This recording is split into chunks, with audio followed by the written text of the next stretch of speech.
Мемлекет басшысы Қасым-Жомарт Тоқаев Қазақстан азаматтарының төлем қабілеттілігін қалпына келтіру және банкроттығы жайлы заңға қол қойды. Армысыздар, құрметті көрермендер, видеороликті толығымен көру үшін арнамызға тіркелуді ұмытпаңыз. Заңның мәтіні баспасөзде жарияланды. Заң бірнеше баптан тұрады. Жиыны 41 бет. Заң жобасы банкроттың 3 түрлі негізін көздейді. Заң ресми түрде 60 күннен кейін күшіне енеді. Яғни, қарызы бар азаматтар 2023 жылдың наурыз айынан бастап банкроттыққа арыз бере алады. Барлығы онлайн болмақ, ағайын. Банкроттық рәсімдегенде қазақстандықтарға мына шектеулер қойылады. Жобада 5 жылға дейін несие алуға болмайды.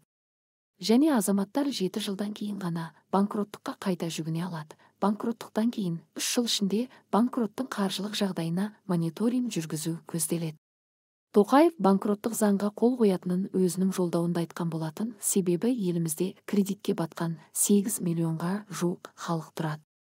Айта кетерлік жағдай, заң жобасында банкрот деп танылған күннен бастап 1 жыл ішінде қаржылық сауаттылығын арттыру туралы курстан өтуі міндетті болып табылады.